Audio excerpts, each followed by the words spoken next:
Welcome. This is AP European History, and my name is Todd Beach, and that's Katie. We'll introduce ourselves in a minute.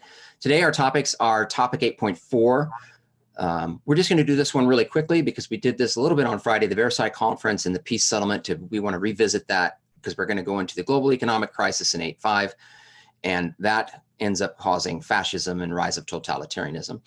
We've had a lot of questions from especially teachers wanting to know a little bit about our schedule. We do have a schedule. Katie and I have worked that through up and through May 1st, and that will be published by College Board coming out pretty soon. But if you've been following our pacing, you have a pretty good idea of where we're going. So good morning. My name is Todd Beach. I'm an AP European History teacher at Eastview High School in Apple Valley, Minnesota. It is a suburb of Minneapolis and St. Paul. And good morning, I'm Katie Lancey. I teach at Coral Gables Senior High School, which is in Coral Gables. It's a suburb of Miami. 230 amazing kids who are back to school today. So I hope some of you are here. I miss you if you are watching. So let's go on. All right, so for today, we are gonna start with first discussing quickly again, overview the rise of fascism and totalitarianism. We are gonna talk about the events and decisions that facilitate that. We're going to go into historical skill 3, which is claims and evidence and sources. And then we're also going to develop historical reasoning skills. We're going to talk about comparison and contextualization. All right. Before we get started here, we just want to speak really quickly again about why we are continuing to move forward through the rest of the content in the course. We are going to start review by next week. By the end of next week, we'll be on review. And like Todd said, we're going to publish that schedule. But just to remind everybody how important the end of the course is for understanding the sequence of what comes next. Some students like mine are going into APUSH or going into a contemporary history class. And the colleges have been so generous in understanding that we're going to find out about this exam on Friday. And whatever that exam form takes, they've been really generous and flexible about taking what's going to be a 45-minute test. And so part of our trade-off for that is making sure that we have fidelity to finish the content of the course. So we're going to go through that. We are going through a lot today very quickly. All right, Todd. Yeah. So last week on Friday, we left you with this SAQ as part of your practice. And so again, so many of you, we had well over 100 submissions of work. So we broke down this passage about the people from the People's Tragedy, the Russian Revolution. Fijis is the historian. There was task A to describe one piece of evidence that would support the author's characterization prior to the Bolshevik Revolution. Task B, describe one piece of evidence to support the author's interpretation of Russia's new autocracy. And then task C, a piece of evidence that would undermine the author's argument in the passage. So we asked you to submit those to that particular email. And again, we had well over 100 of you do that. So we selected the following here. So for task A, next slide, there we go. Describe one piece of evidence that would support the author's characterization of Russia's political culture prior to the Bolshevik Revolution. This is from Gabriel at Cypress Ranch High School in Houston. And he wrote, prior to the revolution, Russians lived in highly stratified society due to remaining vestiges of serfdom. Although the serfs were now free, they still remained in debt to the rich landowners who they rented their farmland from, similar to the sharecropping system in America during the late 1800s. Consequently, there was a sharp divide in Russia between the landowning aristocracy, which wielded all the power, and the peasants and few middle-class citizens who had no real power in government. As a result, Russians had never experienced democracy before and had almost no democratic tradition. Because of this, when the Bolsheviks seized power and toppled the aristocracy, the lower classes had no way to fight for their rights or representation in government because they had never experienced any representation before. This is a great response. The statement that really kind of brings it together is this idea that they've never experienced democracy. So Gabriel does a great job. He gives us a lot of context getting into that, but that's a really nice response. Next response, please. This is from Maggie of Schaller Area High School in Pennsylvania. Again, this is for task A. One piece of evidence that supports the author's characterization of Russia's political culture prior to the Bolshevik Revolution is. So again, I keep saying this, but I really like that when a student uses the stem of the prompt to respond to the prompt, is Tsar Nicholas II's refusal to work with the Duma, Russia's parliament, The author claims that Tsarist political culture was one of tyranny and autocracy. Nicholas II was the sole ruler of Russia. He would dissolve the Duma when it did not comply to his demands, leading in autocracy. So Maggie, that's a really good response.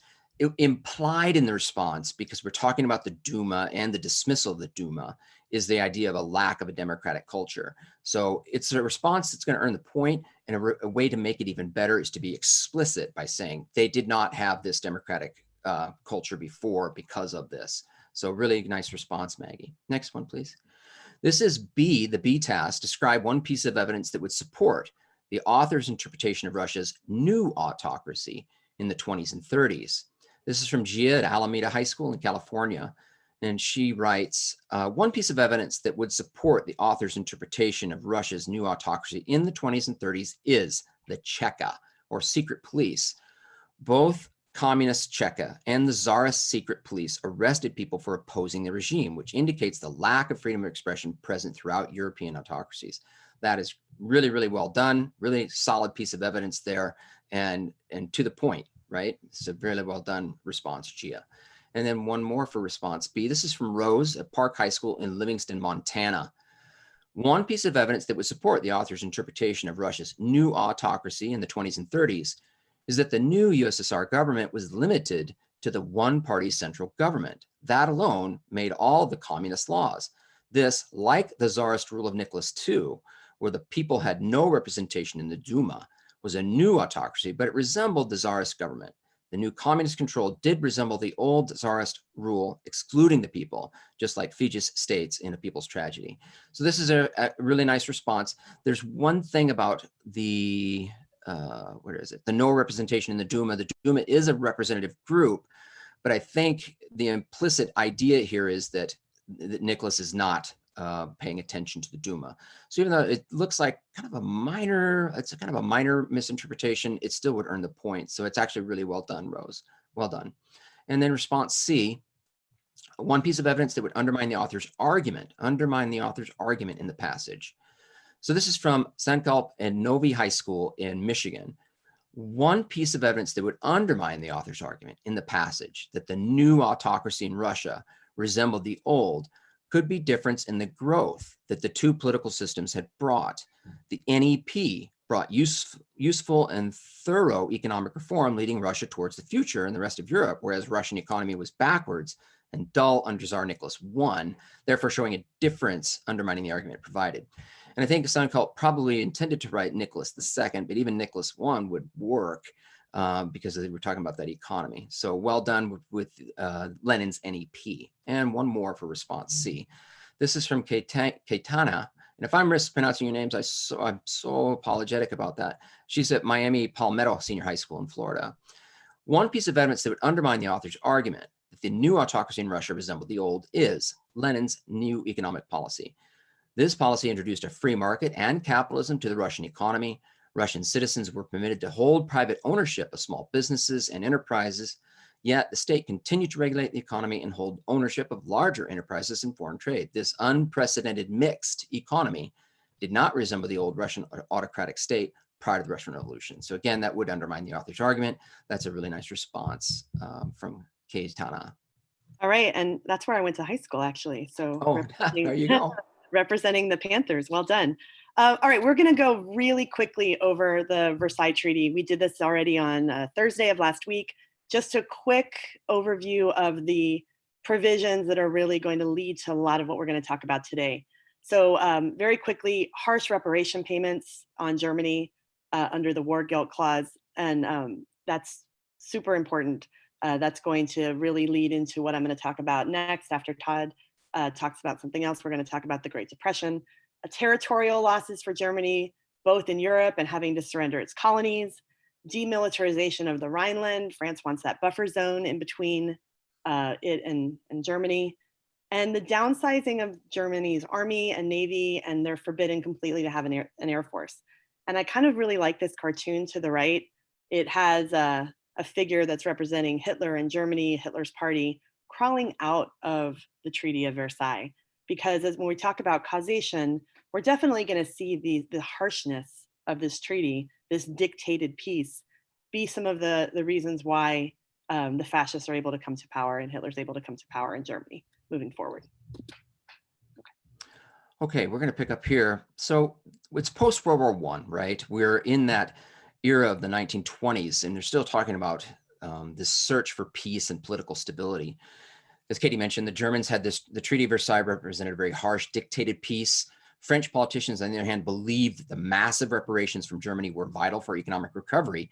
So you see this image on the right of a church in Arras destroyed by German shelling. And they're like, you know, the war was fought here. We've got to rebuild everything. And to do that, you're going to need to pay us. So you can certainly understand, as much as we keep saying it's a harsh peace, you can certainly try to understand the perspective that the French are holding here. The British soon felt differently, recognizing that a healthy, prosperous Germany is essential to their economy. And a lot of that comes from the economist Keynes, John Maynard Keynes. Keynesian economics, if you've not studied Keynesian economics, I'm sure you probably will, because it's still relevant in our world today. And he warns that these reparations and harsh economic measures will impoverish Germany. He says they will encourage Bolshevism and increase economic hardship in all countries. And he's mainly right, except for the encouraged Bolshevism part. And then the German Weimar Republic made its first payment in 1921. They're trying to do their best, but announced in 22, they're unable to pay. And they propose a moratorium on reparations. In other words, give us 3 years to not pay anything and let us get on our feet. But the British, who were willing to accept, which the British were willing to accept, but not the French. Next slide, please. And so we need to see this transition, this change that's taking place. Can we kind of hold all this together?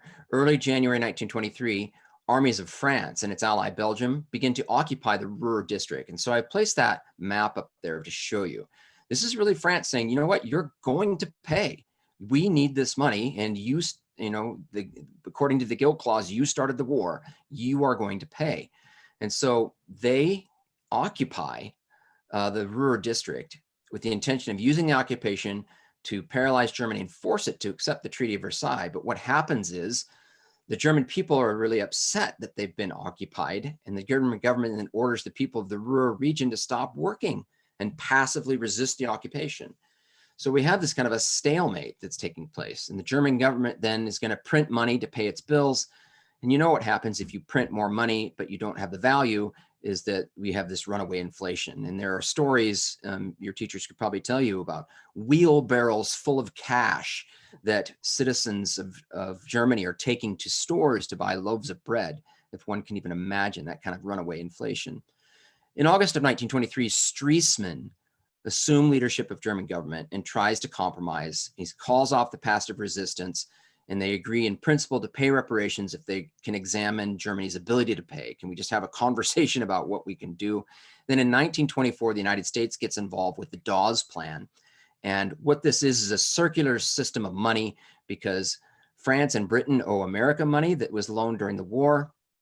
Obviously, Germany needs to pay their reparations.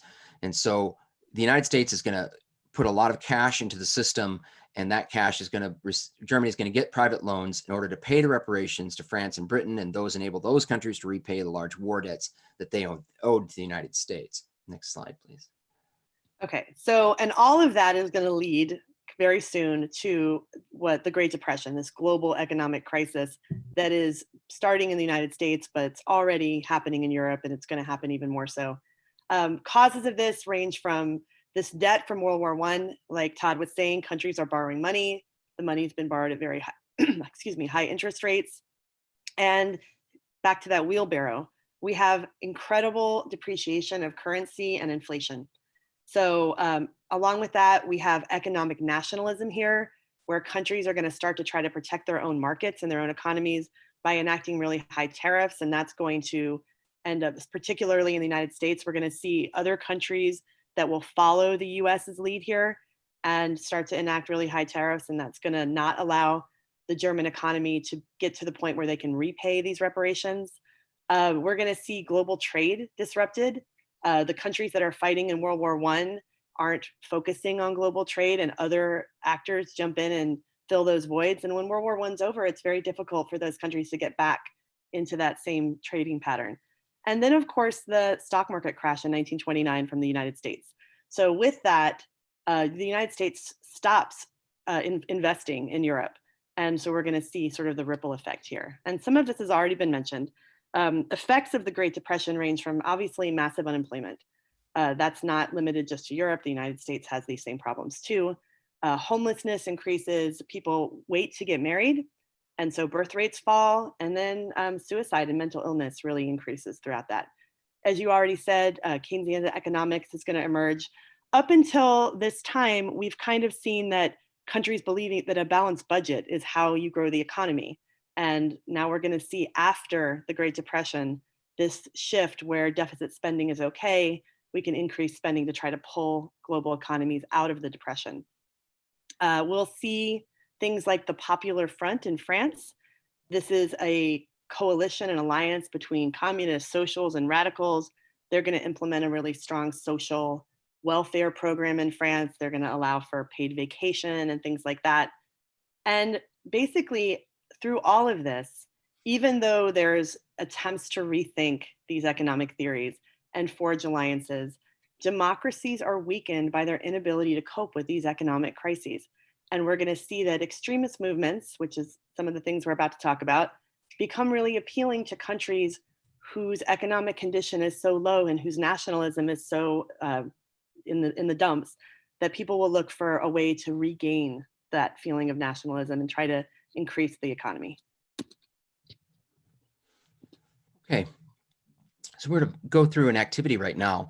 This is going to address claims and evidence and sources. So, and it's kind of set up a little bit of what we're going to be talking about in the second half here. So I have two sources. Source A is from Guida Diehl, and she wrote this in The German Woman in National Socialism, Nazism in 1933. And then source B is from Alexandra Kollontai, Communism in the Family. And so we have two sources that are kind of opposed to each other. We're supposed to compare the arguments of main ideas of two sources. So in source A, we've got what is the ideal German woman and ideal German family. And source B is kind of what is the vision of the ideal communist woman and communist family. And so if we were to give this as a task, and this could be part of the homework as well, if some of you want to do this for homework, the A task is just to read source A and what's the claim being made. The B task is similar, read source B, what's the claim being made. And then the C task would be, okay, what's the difference between these two sources?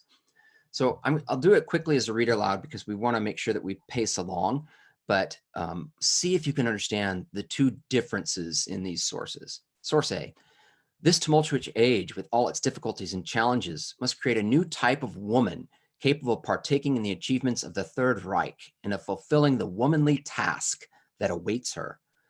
Let us not forget that this new woman holds her honor high above all else. A man's honor rests on fulfilling the tasks of public life entrusted to him. He safeguards his honor by doing his work honorably and with firmness of character and pride. A woman's honor rests on the province specifically entrusted to her, for which she is responsible, the province where new life is to grow, love, marriage, family, motherhood. German women and German fidelity go hand in hand, and that is worthwhile to live and die for such German womanhood. So I think if you've followed along carefully there, you can probably complete task A. What is the main idea and the claim being made in source A?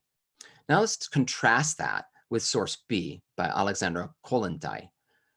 Will the family continue to exist under communism? Will the family remain in the same form? These questions are troubling many women of the working class and are worrying their menfolk as well. Life is changing before our very eyes. Old habits and customs are dying out, and the whole life of the proletarian family is developing in a way that is new and unfamiliar. The workers' state needs new relations between the sexes, just as the narrow and exclusive affection of the mother for her own children must expand until it extends to all the children of the great proletarian family. The indissoluble marriage based on the servitude of women is replaced by a free union of two equal members of the workers' state who are united by love and mutual respect. In place of the individual and egotistic family, a great universal family of workers will develop, in which all the workers, men and women, will above all be comrades. This is what relations between men and women in the communist society will be like. These new relations will ensure for humanity all the joys of love unknown in the commercial society, of a love that is free and based on the true social equality of the partners. So the B task would be, what is the main idea being presented there? And then the C task would be for you to, what is the difference being made between those two? Really great sources there. I hope that you saw and can see the two very different ideologies in place. Okay. Okay. So very quickly, we're going to go over Stalin, Mussolini, and Hitler. Please note, we are just giving you a quick brushstroke of this. This is stuff that takes a much longer time in class. So we're just trying to hit some highlights. And so after Lenin dies in 1924, he doesn't really leave a clear successor. And there's a power struggle between Stalin and Trotsky. And when Stalin is able to consolidate his power, he will do away with what we talked about on Friday, the NEP, and he will undertake this program of rapid economic modernization. And those will have very severe repercussions for Russian people. He's going to start his 5-year plans. These are aimed at creating increased output, industrial and agricultural output. He's looking to increase industrial output by 250% and agricultural output by 150%. So these are very lofty goals. And he wants to create a modern infrastructure. They're still behind the rest of Western Europe. And he wants to put in electricity, really increase the number of factories, and put in roads. He will do this by collectivizing agriculture. And this is really going to upset the peasants, many of whom who've really waited a long time to be able to own land. And he's going to create collective farms. There's a lot of resistance to this. Millions of people will be killed by deciding to sort of man-make a famine. They don't want to work.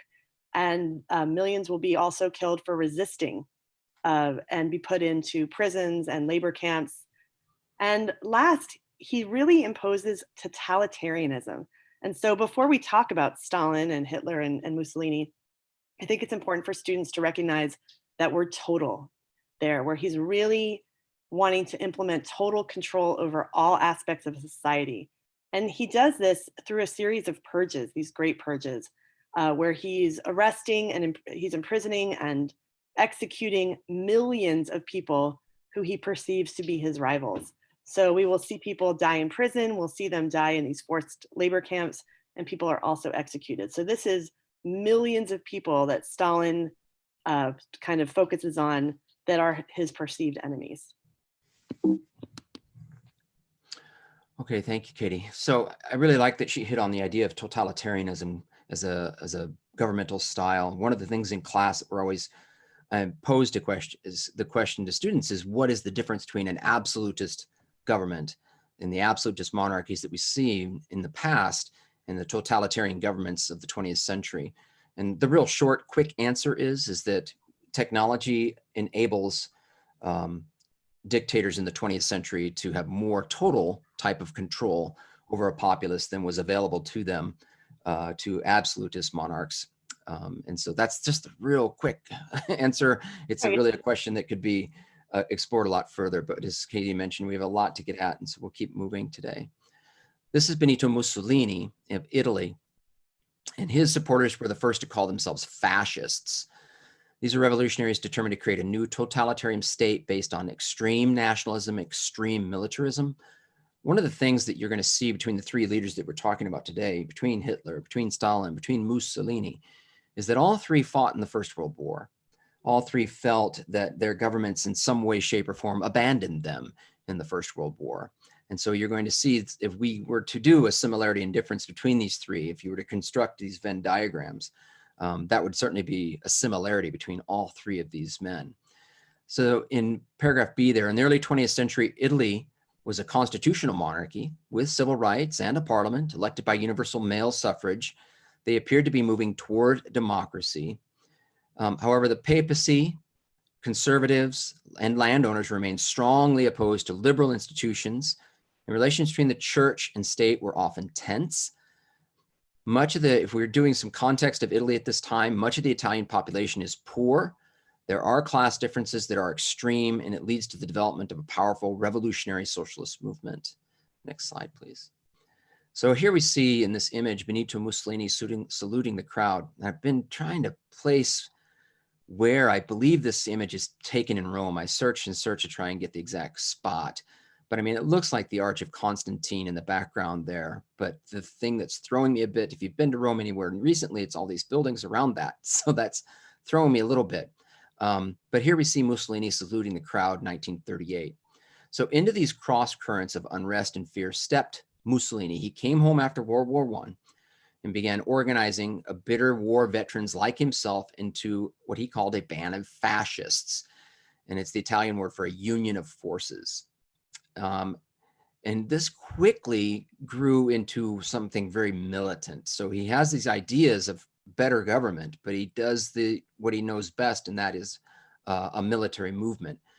He and his private militia of black shirts get increasingly violent. They destroy Socialist Party newspapers, local headquarters, union halls. They push socialists out of city governments in northern Italy, much of it just by brute force. And then in October of 1922, a band of these armed fascists come to Rome. They threaten the king, who's Victor Emmanuel III, and force the king to appoint Mussolini prime minister of Italy. And then Mussolini will trumpet his famous slogan, everything in the state, nothing outside the state, nothing against the state. And by the 1926, there was no more a king. Italy was a one-party dictatorship headed up by Mussolini. All right, and following in his footsteps, we have Hitler. And again, this is just super brief that we're going over this. Like Todd said, Hitler was a World War I veteran, and he was deeply angry at the end of World War I, shattered by the German defeat, believed that Germany had been stabbed in the back. After World War I, he joins the Socialist or the Nazi Party. He will attempt a coup, the very failed Beer Hall Putsch in 1923, and for that he's imprisoned. He's attacking the Treaty of Versailles, Jews, the Weimar Republic as being responsible for everything that Germany is going through. And while he's in prison, he writes Mein Kampf, which is My Struggle. And there's sort of his blueprint for where he's going to go forward. He lays out his ideas about racial superiority, about how he believes that there needs to be territorial expansion. And then the Great Depression hits. And the Great Depression really opens the door for this party that previously had just received very, very little percentage of the vote. And he's promising an economic rebirth. He's appealing now to not just the workers, but also the middle class. And his message is going to be really appealing. So in 1932, the Nazis are going to win 37% of the vote, which is going to really change the direction that things are going. He's appointed chancellor in 1933, and he works really quickly to consolidate his power, as we see in other totalitarian regimes as well. Other political parties are going to be declared illegal. The SS will be used as a weapon of terror to try to discourage any sort of political dissent. And he moves very quickly to put organizations under the umbrella of the Nazi Party. And there are lots of propaganda in all of these regimes. Propaganda plays such an important role. We could spend a whole class just looking at the propaganda of totalitarian states. But different organizations, charities, civics groups are all going to be kind of put under Nazi control. And they're going to ban anything that's socialist. They're going to ban Jewish literature. And that's going to be foreshadowing some of the stuff that's coming next. And it's going to work. The economy is going to start to improve. Unemployment is going to fall to less than 2% by 1939. So it's going to get him a lot of support. He's going to do a lot of public works to try to improve the economy.